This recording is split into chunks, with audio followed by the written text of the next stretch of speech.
is as close as we can get to the base of the World Trade Center. You can see the firemen assembled here, the police officers, FBI agents, and you can see the two towers. A huge explosion now, raining debris on all of us. We better get out of the way!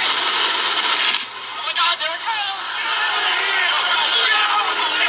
Go, go, go!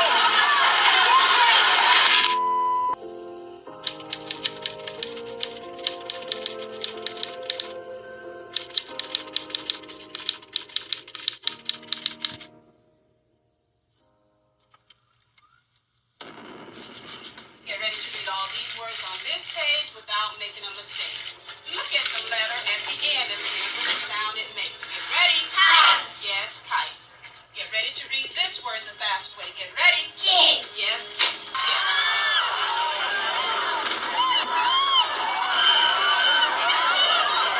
Boys and sound this word out. Get ready. Seal. What word? Seal. Yes, steal.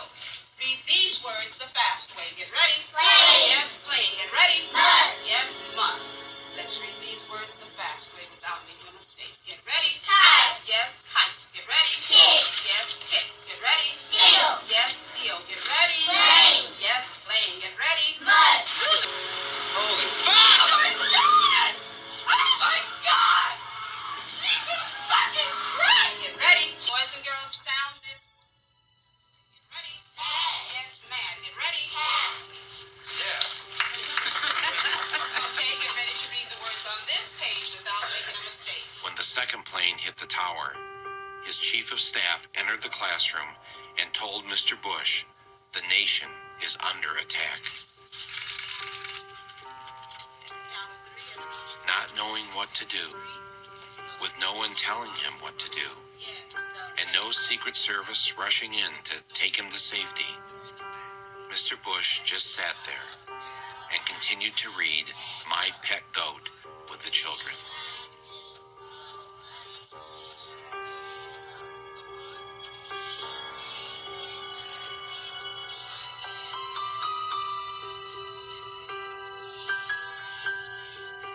Nearly 7 minutes passed with nobody doing anything.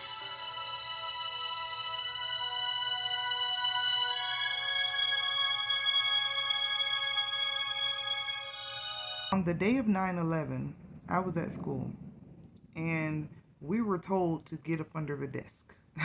So I'm like, we're under the desk wondering what is going on. Like, looking at each other like, what is going on? But he's sitting here chilling.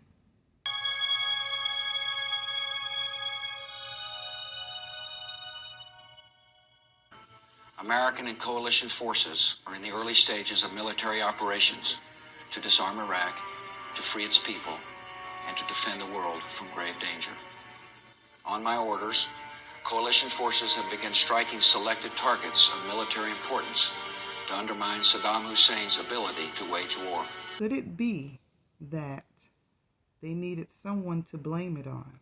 And let's blame it on someone that can't really defend themselves. It's like so much more evidence pointing in the opposite direction. Corruption just might be on, our side. More than a decade later, the U.S. is still fighting in Afghanistan. For year after year after year, with 150,000 troops on the ground.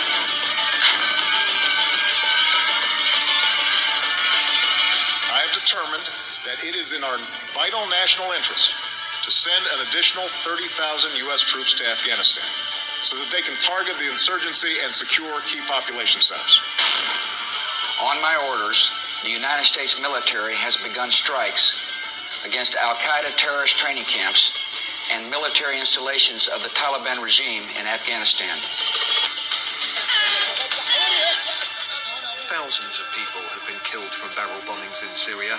Here, a lucky escape from a 2-month-old baby following a barrel bomb attack in Aleppo in July.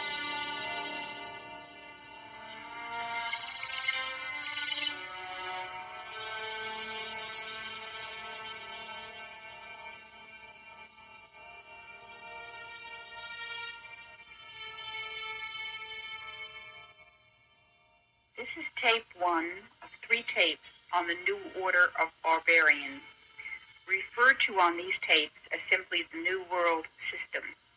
Tapes 1 and 2 are reminiscence by Dr. Lawrence Dunnigan of a speech given on March 20th, 1969 by an insider of the order, whose names and credentials are given in the interview with Dr. Dunnigan on tape 3.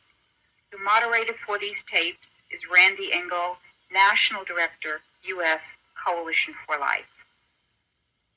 There has been much written and much said by some people who have looked at all the changes that have occurred in American society in the past 20 years or so, and who have looked then retrospectively to earlier history of the United States and indeed of the world, and come to the conclusion that there is a conspiracy of sorts.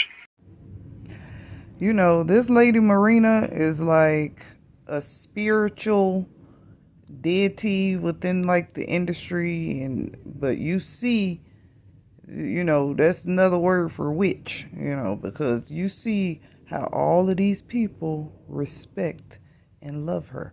And then they be having these weird freaking parties, these celebrities, where they be having cakes made to look like human beings and be chopping them up.